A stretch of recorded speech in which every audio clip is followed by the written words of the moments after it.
presidente na walang dalang baril, walang human rights abuses daw, at ito'y naayon sa rule of law daw. Sabi dito nga, kung hindi pa handa, okay na. O sige, panoorin natin mga kababayan itong naging pahayag ni Ferdinand Marcos Jr. Talking about is political na yan. Hindi na totoo yan. You go to any human rights advocate, there's nothing that we did. Lahat ng pumasok na pulis, hindi armado. Walang baril, kahit isa. Hindi kami gumamit ng tear gas. Wala kaming ginawang ganun. So ano yung human rights violation? We're talking about this political. So yan, ulitin lang natin ang kanyang mismong sinabi, lalo na dun sa panghuling part. Sabi niya dito na all the police personnel, all, ibig sabihin lahat. Oo. Okay? All the police personnel who entered were not armed. Baka pwedeng may playback tayo dyan na yung mga baril, mga sinasabi natin. Baka may iba pang dyan, yung footage na full screen. Huwag na natin ipakita yung yung mismong mga baril na ang ipakita natin. Huwag na si Marcos Jr. All the police personnel who entered were not armed. Wala daw armas, ha? Not one. Ayun not one. Yan. Hindi po yung baril. Mga kalasag yun. Okay?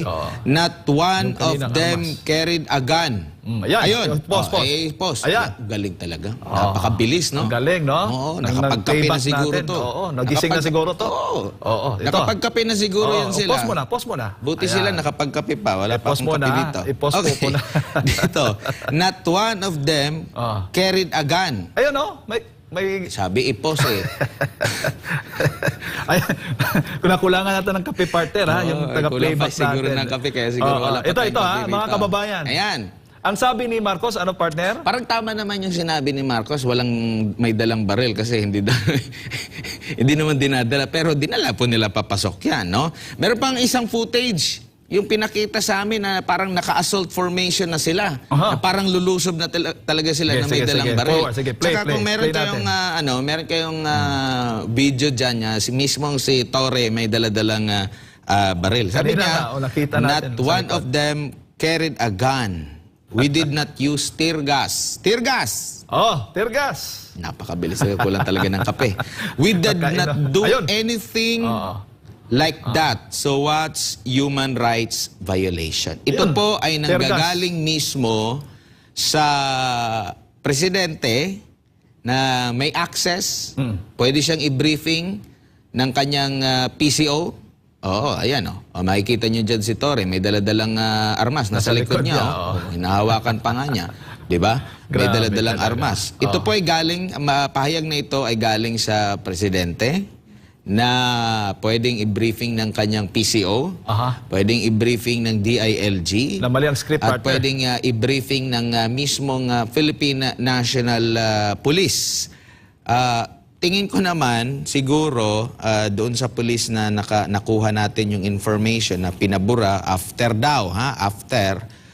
na maglabas ng statement si Bongbong Marcos, parang irrelevant na kahit na i-delete ninyo. 'Di ba? Ang tawag nito, yung mismong video. Kasi ang dami ng video. Huwag na lang po kayong mag-delete. No? Kung sobra-sobrang storage na, wala tayong magagawa. Ayan, sa likod ni Torre. Meron pa dyan yung talagang naka-assault.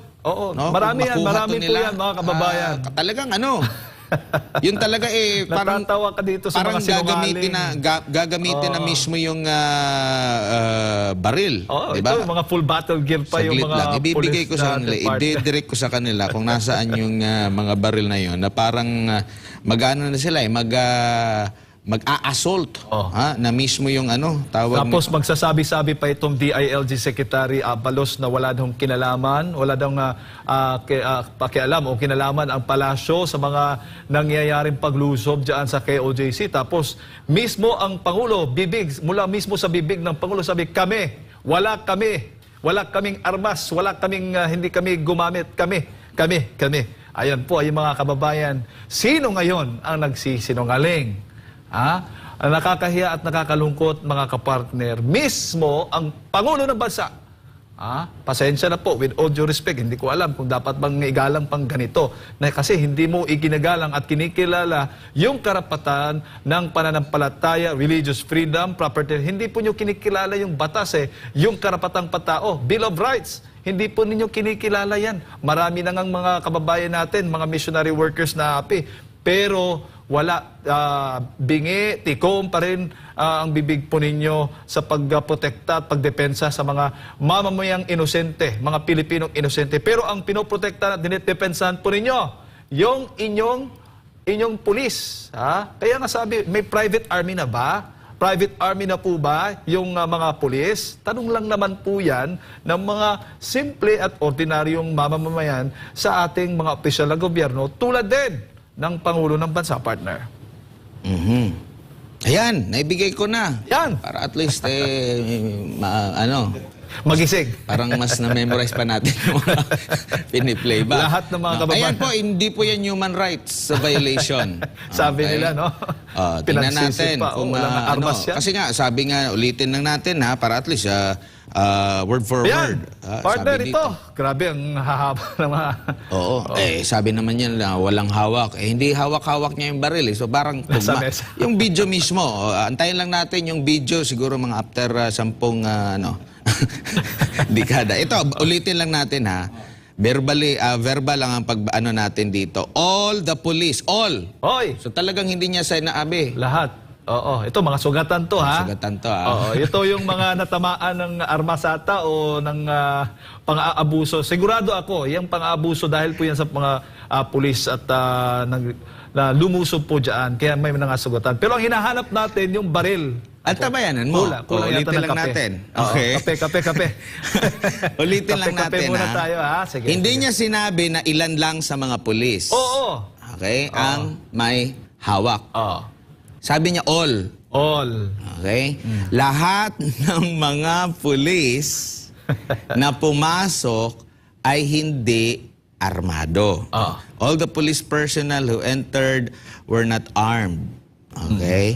Not one of them. Ni isa sa kanila. Okay? Ito. Ay, hindi niya hinawakan Yung video kasi na binigay ko, antayan natin yung kailan yung Pero lalabas. ito mga kababayan. Not nakikita one of lang. them. Walang isa sa kanila na may dala-dala o bit-bit na baril. Antayan natin. Ito. Yan ang klaro-klaro mga kababayan. Salungat na salungat sa mga sinasabi mismo ng Pangulo na. Ito na. Ayun, nakapagkape na siguro. I-forward natin. Ayan! Uy, grabe, handa-handa, Kuhang-kuha natin Oy. mismo. Yung kanina kasi hindi hindi nakabit-bit Hawak na hawak. Yan, hawak-hawak na mismo nila ang baril.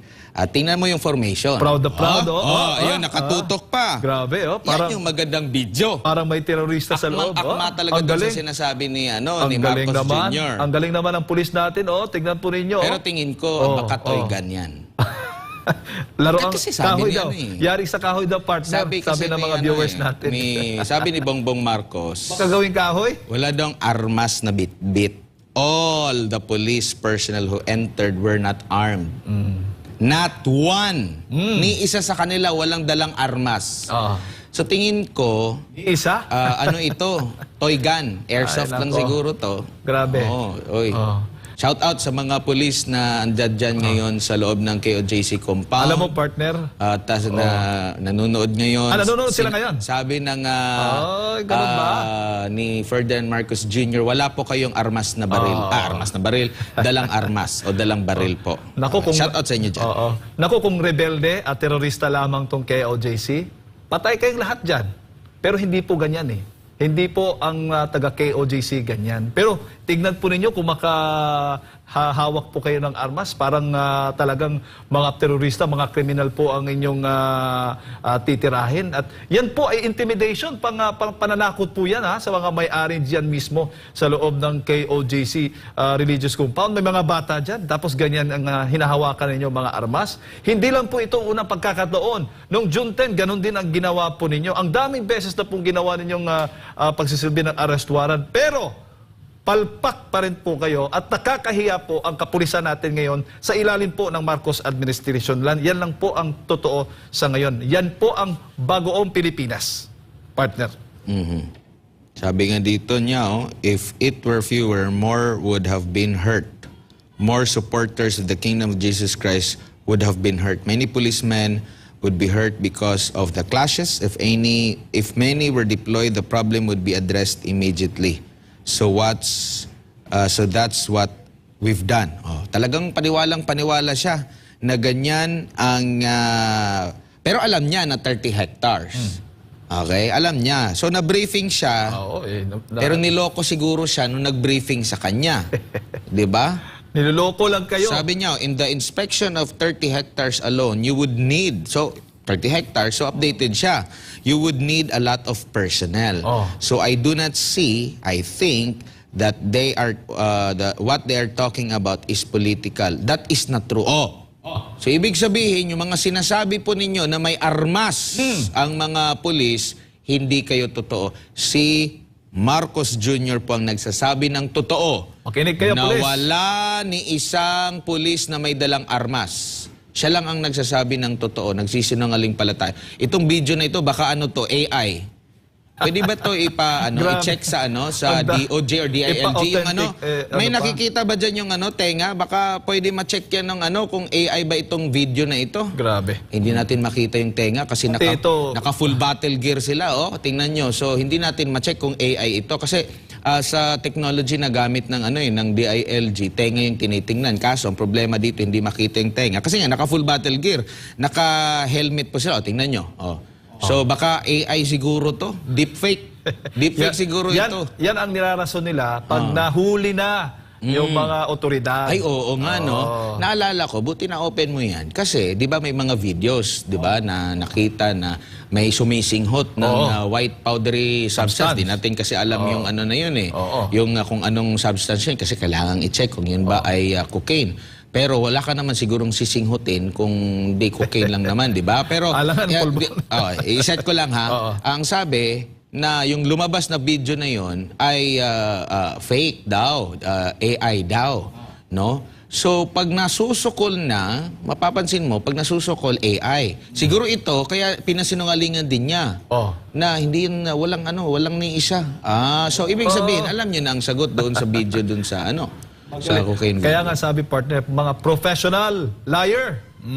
Ayan po nakikita po ninyo mismo sa mga video. Wala kasing nakitang tenga, di yan ma-check sa kasi Pero deepfake alam mo, siguro. partner, nalulungkot ako sa mga pulis na sumusunod lang sa utos. Siguro nakikinig man sila ngayon, pero tignan po ninyo mismo yung commander-in-chief po ninyo. Sinasabi, wala daw kayong armas. Pero itong pinapakita natin, may armas po kayo. Sino po yung nagsasabi ng totoo? Ayan po kung sino po yung ang dapat po sana makisimpatya yung Pangulo. Ang sabi dito nag-i-explain. Ang sabi dito, wag na po tayong magtaka, yung 20 pesos nga na bigas kada kilo hindi nga nangyari. Diyan pa kaya. So, kumbaga parang meron ng history. Kumbaga kung iko-connecta mo lahat, talagang iba yung sinasabi sa mga pangyayari. Sa halip na i-accept nyo na lang yung katotohanan, nagdadahilan pa kayo at dinedepensahan pa ninyo yung inyong mga kasinungalingan. Ikitang-kita po mga kababayan. Sino ba ang... Ginagawa ba tayong ob-ob dito, mga kababayan? Ano yung ob-ob? Hindi ko na... Sige, hindi na tayo mga partners, hindi na tayo mga kababayan dapat. Malin lang. Dito nga sa mga pagsisinungaling na ginagawa ng Marcos administration. Kitang-kita po sa inyong mga video screen ngayon, sa inyong mga TV screen. AI. So yan pong dinadahilan. Kapag nahuli na, yan ang gagawin. Magrarason, magdadahilan kasi ayaw nilang tanggapin ang katotohanan, mga kapartners. Ayan, nasa linya ng ating komunidad.